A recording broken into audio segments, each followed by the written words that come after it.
கிறிஸ்துவுக்கு பிரியமானவர்களே, உங்கள் அனைவருக்கும் வணக்கம். இந்த நாளில் நாம் தியானிக்க போகிற வசனம் ஆதியாகமம் 32 அதிகாரம் 26 வசனம். நீர் என்னை ஆசீர்வதித்த ஒழிய உம்மை போக விடேன் என்றான். அன்பு பிரியமான பிள்ளைகளே, இந்த இடத்துல நம்ம யாரை குறித்து பார்க்கிறோம் என்றால் யாக்கோபுடைய பிடிவாதமான ஜெபம். அன்பு பிரியமான பிள்ளைகளே, இன்னைக்கு நம்முடைய ஜெபம் எப்படியாக காணப்படுகிறது? மனுஷன் காண வேண்டும் என்று ஜெபிக்கிறோமோ, இல்லது நம்முடைய தேவைக்காக அரைகுறையாக நம்ம ஜெபிக்கிறோமா, ஆண்டவரிடத்தில் முழு மனதோடு ஜெபிக்கிறோமா என்று நமக்கு தான் தெரியும். ஆனால் ஆண்டவர் நம்மகிட்ட எதிர்பார்க்கறது என்னென்னா, முழுமையான ஒரு விசுவாசத்தை எதிர்பார்க்குறாங்க. இந்த இடத்துல நம்ம பார்க்கும்போது யாக்கோபு யார்கிட்ட கேட்குறான்னு, ஆண்டவர்கிட்ட நீர் என்னை ஆசீர்வாதத்தால் ஒழியாமல் விட மாட்டேன்.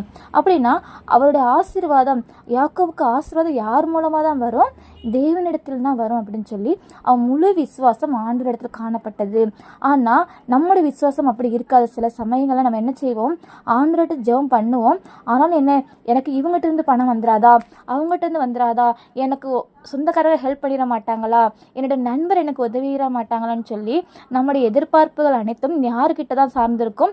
மனிதர்களிடத்தில் சார்ந்திருக்கும். ஆனால் நம்ம சொல்லுவோம், அவங்கள கொண்டு ஆண்டவர் என்ன செய்யட்டும், கிரியேட் செய்யட்டும் நம்ம சொல்லி விட்டுருவோம். ஆனால் அப்படி கிடையாது.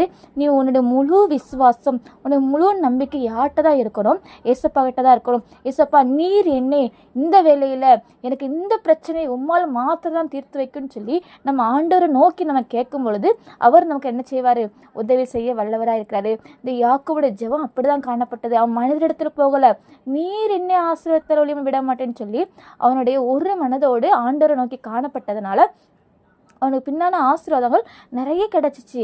அதே போல தான் ஏசப்பா இன்றைக்கி நம்மகிட்ட அந்த ஒரு காரியத்தை எதிர்பார்க்குறாரு. நீ மனிதர்கிட்ட ஓடாத, மனிதரை சார்ந்து இருக்காத, என்னை சார்ந்து நீ இருப்பியானா இந்த யாக்கோபு உள்ள ஆசீர்வாதம் உன் வாழ்க்கையில் என்ன செய்வேன், தருவேன். அன்பு பிரியமான பிள்ளைகளே, இந்த ஒரு வார்த்தையை மாத்திரம் நீங்கள் பிடித்து ஆண்டவர்கிட்ட பிடிவாதமான ஜெபத்தை இன்றைக்கி பண்ணுவீங்கன்னா நிச்சயமாக யாக்கோபு கொடுத்த அதே ஆசீர்வாதத்தை ஆண்டவர் இன்றைக்கி உங்கள் வாழ்க்கையில் செய்ய அவர் வல்லவராக இருக்கிறாரு.